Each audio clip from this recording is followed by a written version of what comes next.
প্রিয় দর্শক, এখন আপনাদের দেখাবো কিভাবে আমরা স্বাদের পাকা আমের জুস তৈরি করে থাকি।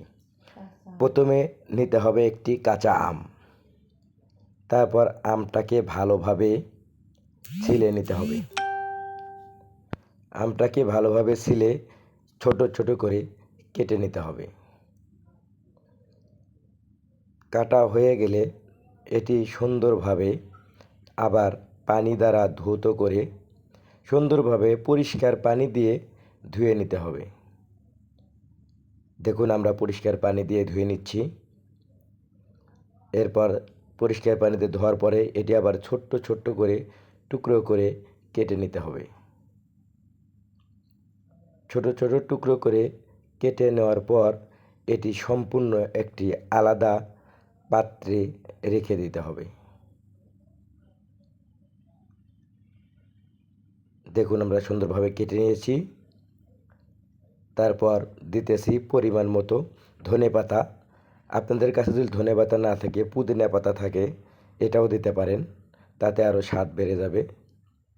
তারপর দিব হালকা পরিমাণে বোম্বাই মরিচ। বোম্বাই মরিচ অনেকের বাসায় থাকে না, তারা সাধারণ মরিচও দিতে পারেন। এরপর বোম্বাই মরিচটা খুব অল্প পরিমাণে দিতে হবে।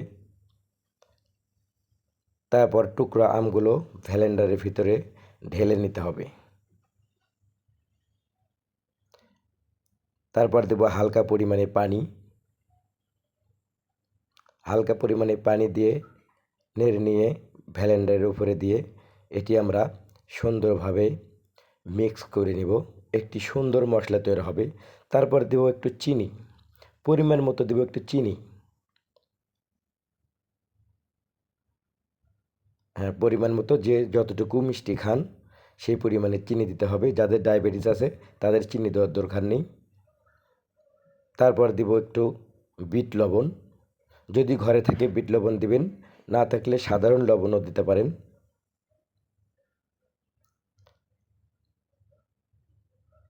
তারপর আমরা ব্লেন্ডারে এটি মিক্স করে নিব সুন্দর করে, যাতে মিক্স হয়।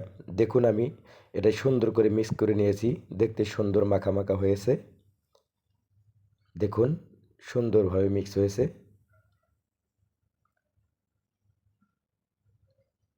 তারপর একটু হালকা পরিমাণে পানি দেব। যতটুকু পরিমাণে, যে যত ঘন খাবেন ততটুকু পরিমাণে পানি দিবেন। পানিটা যাতে বেশি না হয়, পরিমাণ মতো থাকে। তারপর আবার পানি সহ আবার আমরা ব্লেন্ড করে নিব। পানি সহ মিক্স করে নিব। পানি সহ মিক্স করার পরে সুন্দরভাবে দেখেন জুস তৈরি হয়ে গেছে। আমাদের রেডি হয়ে গেছে কাঁচা আমের জুস। এরপর একটা পরিষ্কার গ্লাসে জুসটা সুন্দরভাবে ঢেলে নিব। তো তৈরি হয়ে গেছে আমাদের কাঁচা আমের জুস। এভাবে ঘরে বসে সুন্দর করে জুস বানিয়ে আমরা খেতে পারি। এতে পেট পরিষ্কার থাকে এবং শরীরও ভালো থাকে। এখন গরমের সময়, এই জন্য কাঁচা আমের জুস খাওয়াটা অত্যন্ত জরুরি। প্রিয় দর্শক, যদি আমার ভিডিও ভালো লেগে থাকে তাহলে ভিডিওতে লাইক এবং সাবস্ক্রাইব করবেন। ধন্যবাদ।